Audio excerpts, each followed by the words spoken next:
우리 주님의 말씀은 사무엘상 14장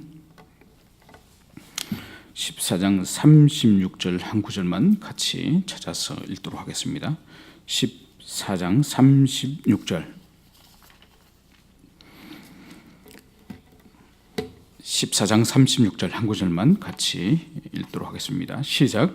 사울이 이르되 우리가 밤에 블레셋 사람들을 추격하여 동틀 때까지 그들 중에서 탈취하고 한 사람도 남기지 말자. 무리가 이르되 왕의 생각에 좋은 대로 하소서 할 때에 제사장이 이르되 이리로 와서 하나님께로 나아가사이다 하매 아멘. 사울은 그가 왕으로 세워지는 그 시점에 성경이 기록하기를 다른 어떤 그 시대 사람들보다 육체적인 탁월함을 사울 왕은 가지고 있었습니다.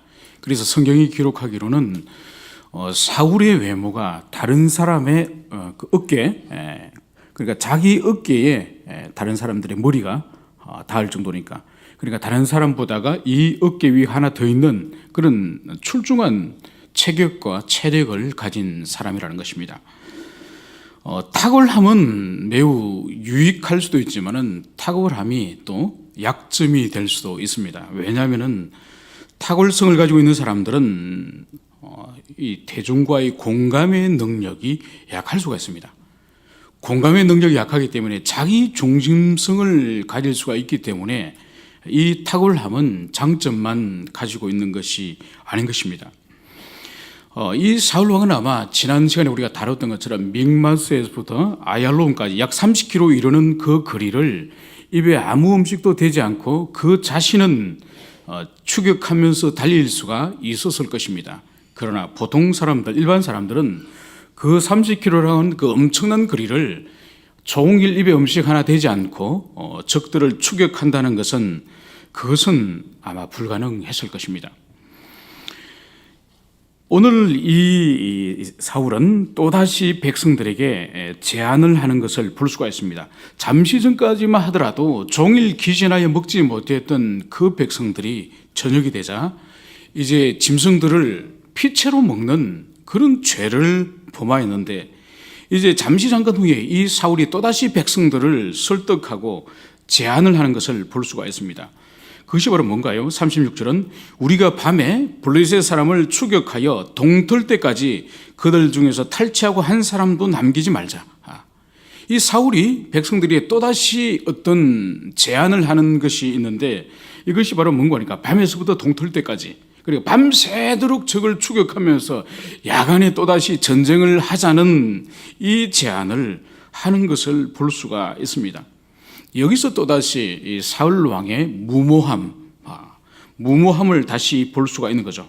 그래서 백성들이 지치고 탈진하여서 이성을 잃어버린 채로 자신의 언약의 백성임을 알지도 못하고 이와 율법을 알지도 못하고 그렇게 피채로 짐승을 먹는 그런 야수와 같은 모습을 잠시 잠깐 전에 보여줬는데, 또다시 이들을 휘몰아쳐서 저녁부터 동틀 때까지 또다시 전쟁을 하자고 이렇게 몰아가는 모습을 볼 수 있습니다. 오늘 사울의 말을 가만히 보면은 오늘 여기서는 하나님의 영광을 위하여서 전쟁을 하자는 그런 언급은 전혀 없습니다. 여기서 또다시 사울은 자기 중심성을 드러내고 있는 것이죠. 오늘 사울의 그 초점이 뭔가요? 무엇보다도 그들 중에서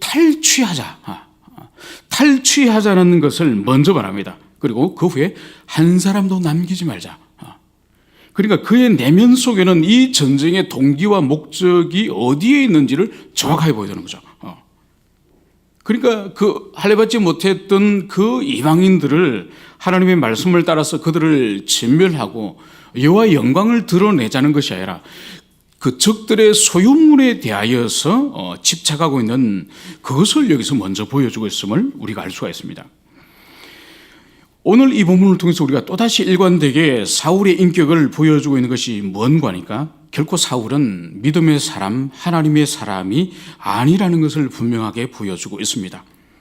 오늘 전쟁을 선포하는 그 첫날부터 사울은 금식을 선포하기 전에 과연 전쟁에 있어서 백성들이 먹지 않고 전쟁을 치르는 이 중차대한 문제를 하나님의 뜻인지를 결코 그는 묻지 않고 자신의 주관적인 판단력을 기준으로 하여서 금식을 선포하였습니다. 오늘 이 야간에 또다시 전쟁을 치르는 이 일 또한 어디를 봐도 본문을 봐도 하나님의 뜻을 묻는 것은 전혀 없습니다. 자신의 주관적인 판단과 또 적극적인 결정에 의해서 움직이는 사람임을 다시 여기서 보여주고 있는 것이죠. 그래서 이 사울이라는 이 사람의 인격은 일관되게 자기 중심성을 여전히 가지고 있는 그런 사람이라는 것을 알 수가 있는 것이죠. 그래서 하나님의 뜻을 깊이 물어서 주님의 뜻이 어디 있는지, 그래서 이스라엘의 그 왕으로서 신정국가의 그 통치하는 왕으로서 하나님의 뜻의 그 대행자, 집행자로서의 그런 자신의 위치가 아니라 바로 열방에 있는 왕들처럼 자신의 그 주관적인 판단을 그것을 선으로 이기면서 그렇게 백성들을 몰아가고 나라를 몰아가는 것을 여기서 볼 수가 있는 것입니다. 다른 측면에서 보면 이 사울은 매우 열정적인 사람이에요. 매우 목표에 대한 분명한 그런 목표지향적인 사람이고 열정적인 그런 사람인 것입니다.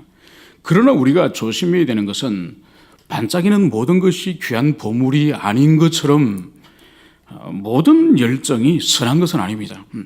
그래서 어떤 열정은 자신의 기질적인 자연적인 성품의 기질적인 그 열정으로부터 나오는 열정이 있는가 하면은 또 어떤 열정은 기질과 상관없는 주님께서 일관되게 그 10년 가운데 계속 열정을 불어넣어 주시는 그런 신적인 그런 열정이 있는 것이죠. 그래서 우리는 이것을 잘 분별하지 않으면 안 됩니다. 그래서 우리 내면 속에 있는 열정의 이 근원이, 이 뿌리가 어딘지, 나의 자로부터의 열정인지 아니면 주님이 주시는 열심인지를 우리가 잘 분별해야 되는 것이죠. 그러면 자기 자로부터 나온 것인지 또 아니면은 주님으로부터 일관되게 사명으로 나오는 것인지는 어떻게 알 수 있을까요? 그것은 열매를 보고 알 수 있는 것이죠. 그 열정의 뿌리가 어디로부터 말미암았는지는 그 열정의 열매를 볼 때 알 수가 있는 것입니다. 어떤 사람은 그 열정의 끝이 결국은 자기 영광을 취하는 사람이 있습니다.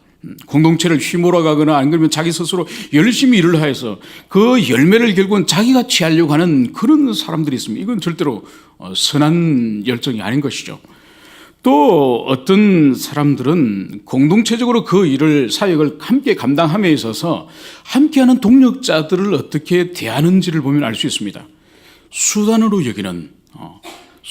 여기는 또 비인격적으로 동력자들과 관계를 맺으면서 그 사명을 감당하는 그런 사람들이 있습니다. 절대로 거룩함으로부터 나온 것은 아닌 것이죠. 그러나 수단이 아니라 그 자체를, 그 사역하는 그 지체들과 동력하는 그 자체를 목적으로 여기고 그 사람들을 인격적으로 다루는 바로 그것은 선한 열정이라고 볼 수 있는 것이죠.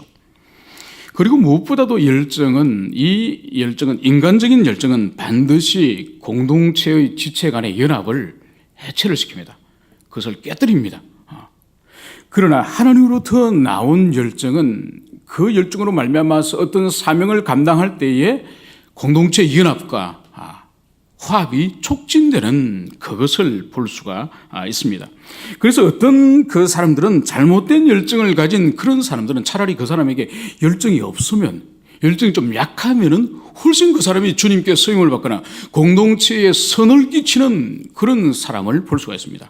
그러니까 그 사람의 잘못된 열정으로, 지나친 열정으로 오히려 유익을 주기보다는 오히려 사고를 치는 그런 사람들이 있는 거죠. 그래서 그 사람이 열정을 나타내면 낼수록 지체 간의 연합을 깨고 서로 마음을 상하게 하고 시비를 일으키고 그런 열정이 있는 거죠. 그는 결코 하나님으로부터 나온 열정이 아니라 자기 자신으로부터 나온 인간적인 열정임을 그것을 볼 수 있는 거죠. 오늘 사울의 제안 보십시오. 다른 사람들은 지쳐있고 다른 사람은 쉼을 원하고 다른 사람은 이 밤에 또다시 달리는 것을 생각도 하지 못할 때에 오늘 사울은 또다시 이 밤부터 동틀 때까지 또다시 추격하여서 약탈하고 또다시 적들을 살려두지 말자, 이런 열정의 사람임을 볼 수가 있습니다. 그러나 사울이 놓친 것은 신정국가의 왕의 1차적인 사명은 분명히 신명기 17장을 통해서도 하나님이 그 말씀을 자기 곁에 가까이 두고 평생에 걸쳐서 그 말씀을 배우고 그 말씀을 행하는 것을 하나님께서는 첫 번째 사명으로 주셨습니다. 그런데 오늘 이 사울은 하나님의 뜻을 실행하는 그런 왕이 아니라 자기 주관적인 결정, 자기 주관적인 판단을 따라서 움직이는 그런 사람이라는 것을 볼 수가 있습니다. 오늘 이 사울 왕의 제안에 대하여서 이 백성들의 무리들의 답이 무엇인가요? 바로 36절에서는 왕의 생각에 좋은 대로 하소서. 왕의 생각에 좋은 대로 하소서. 여러분, 이게 무슨 뜻인가요? 이 말은 여러분 어디서 다른 성경에서 많이 들으신 기억이 없습니까? 이 말씀은 사사기에서 그 시대에 왕이 없으므로 백성들이 자기 소견 옳은 대로 행하였더라. 바로 그 말씀을 정확히 같은 패턴으로서 여기서 이 사무엘의 기자가 여기서 그 말씀을 쓰고 있는 것이죠. 바로 이게 어떤 의미인가요? 왕이 없는 그 시대에 이스라엘 백성들이 하나님의 율법이 있었고 참된 이스라엘 왕으로서 여호와 하나님이 계셨지만은 하나님을 그들은 자신의 왕으로 여기지 않았고 그리고 하나님의 말씀 또한 왕의 말씀으로 여기지 않았어서 자기 주관대로 자기 소견대로 옳은 대로 그렇게 살았던 무법한 시대를 드러내는 그 말씀이 바로 자기 소견 옳은 대로 행하였다는 사사기 말씀인 것입니다. 오늘 이 사무엘상의 이 기자는 정확하게 이 사사기에 사용하는 이 말씀의 패턴을 여기서 그대로 가져온 거죠. 왕의 생각에 좋은 대로 하소서. 그러니까 왕이 소견 옳은 대로 하소서 이 말씀을 하고 있는 것이죠. 이미 왕이 세워졌고 이미 하나님의 이 대행자로서 이 사명을 감당해야 될 이 왕정 시대가 시작되었음에도 불구하고 성경 기록자는 왕의 생각에 좋은 대로 하소서. 이 의미는 바로 왕이 세워졌지만은 하나님의 뜻과 상관이 없는 사사 시대를 방불하는 그런 시대가 바로 이 사울의 시대임을 오늘 그것을 성경은 보여주고 있는 것입니다. 바로 이때에 제사장이 이제 나섭니다. 이리로 와서 하나님께로 나아가사이다. 바로 이 제사장은 오늘 처음에 하나님의 뜻을 묻지 않고 금식을 선포하여서 그 백성들이 망하게 된 피체 먹음으로 하나님의 진노 아래 있게 된 그 민족의 끔찍한 그 일을 기억하기 때문에 오늘 또다시 밤에 추격하여서 또다시 밤에 전쟁을 하고자 하는 이 왕의 이 주관적인 판단을 오늘 제어하고 있는 것을 볼 수가 있습니다. 이렇습니다. 우리 또한 오늘날 주님의 교회 안에서 사역을 하고 사명을 감당하면서 우리들의 주관이 중심이 될 가능성이 있습니다.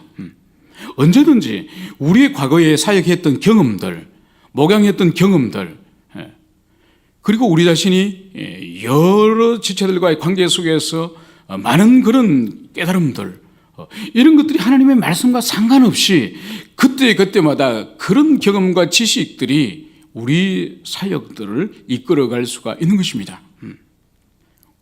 오늘 이 제사장은 바로 사울의 이런 주관적인 판단을 가로막고 하나님께 나아가사이다 이 말씀을 하고 있는 것입니다.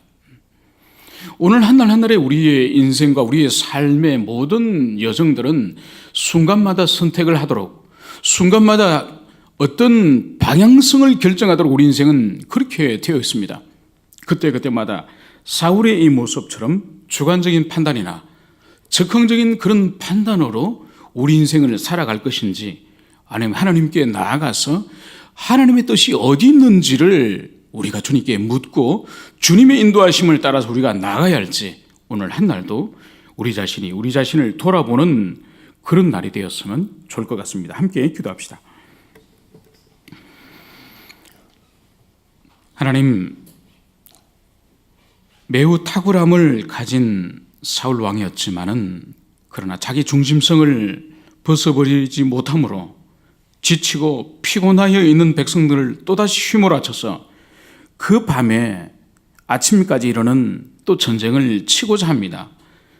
하나님의 뜻이 어디에 있는지 묻지 않고 적극적이고 자기 주관적인 판단을 따라서 또 백성들을 몰아가려고 하는 모습을 봅니다.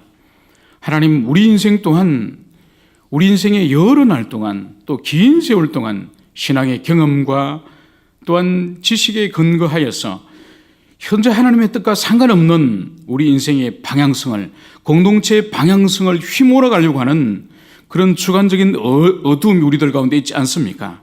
하나님, 우리 자신을 돌아보게 해 주시고 과거의 어떤 신앙의 체험과 그리고 우리 자신의 그런 주관적인 지식이 있든지 간에 현재 하나님의 뜻이 어디 있는지를 늘 묻는 우리 자신이 되기를 소망합니다. 저희들에게 늘 밝은 진리의 빛을 비춰주시고 늘 선한 양심을 주님 주셔서 주님의 뜻 가운데 행하는 저희들이 되게 하여 주시옵소서. 감사를 드리며 거룩하신 예수님 이름으로 기도합니다. 아멘.